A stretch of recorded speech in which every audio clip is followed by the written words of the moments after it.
माननीय अध्यक्ष महोदय, मेरी ध्यान आकर्षित सूचना का विषय इस प्रकार है। सिंगरौली जिले के धरौली, अमरेली, बिरकुनिया, जमघट, झांझी, अमरवा आदि गांवों में अंधाधुंध जंगल की कटाई की जा रही है।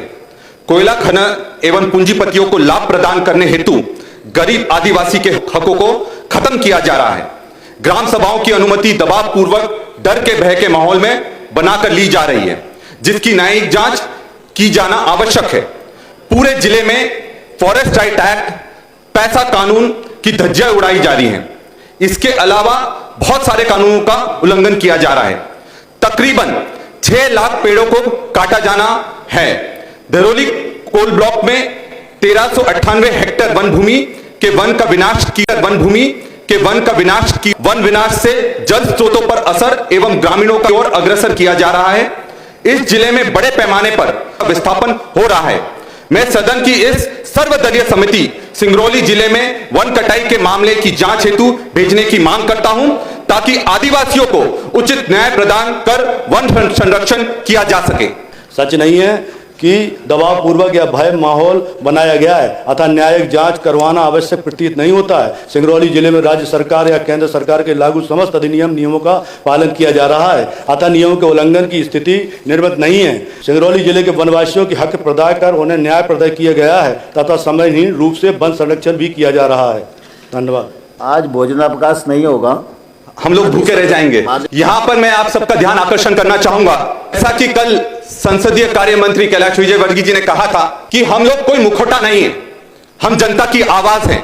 और यहां पर बैठा प्रत्येक व्यक्ति 3 लाख से ज्यादा लोगों का प्रतिनिधित्व करता है।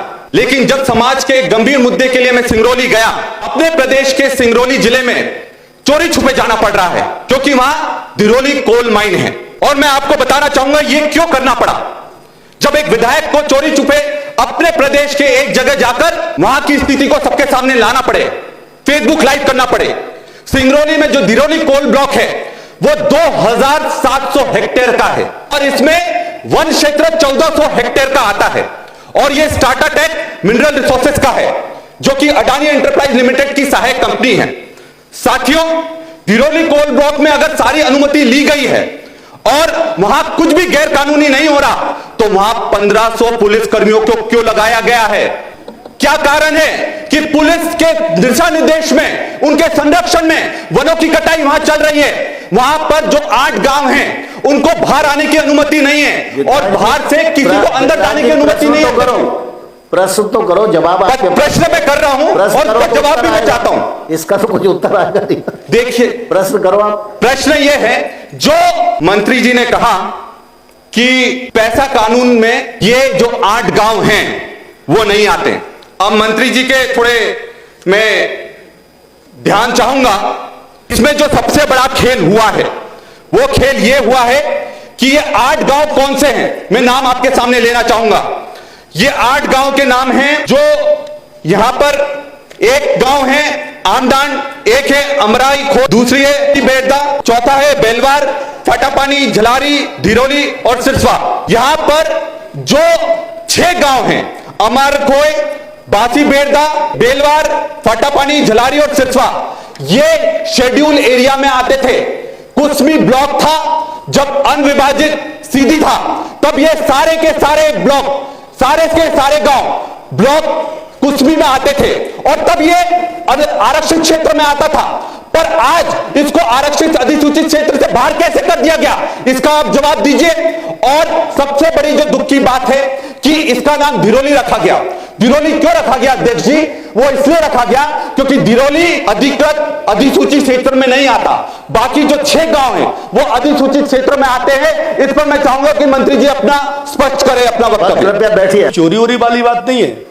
जो केंद्र सरकार हमारी सेंटर से government of India ministry of environment forest की एक परमिशन भी है, सारी चीजें सबके सामने, इसमें कोई लुकी छुपी तो वाली बात नहीं है। मगर मुझे समझ में ये नहीं आ रहा अध्यक्ष महोदय कि इसमें कोई समस्या तो इन्हें होना ही नहीं चाहिए।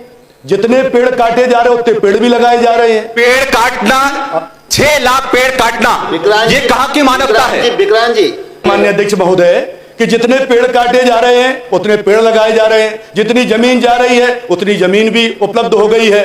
अब 485 लगभग करोड़ रुपया सालाना शासन को भी मिलेगा। वो तो मुझे लगता है कि विधायक जी को तो धन्यवाद देना चाहिए हमारी सरकार का, इसमें कोई ऐसी आपत्ति वाले विषय तो है नहीं है। अध्यक्ष जी, मेरा सवाल साफ है। देखिए कि ये जो बात कर रहे हैं और जो पेड़ लगाने की बात कर रहे हैं, ये भी मैं सदन के सामने रखना चाहूंगा। सिंगरौली से पेड़ काटकर आप कहां लगा रहे हो? सागर में, रायसेन में, शिवपुरी में, आगर मालवा में। तो जो सिंगरौली के लोग हैं उनका क्या होगा? वहां अगर आप सारे पेड़ काट दोगे, आप दूसरी जगह लगा दोगे, तो वहां के लोग जो ऑक्सीजन की कमी में, जो सिंगरौली का AQI सबसे ज्यादा है पूरे प्रदेश में, इसकी जवाबदारी कौन लेगा?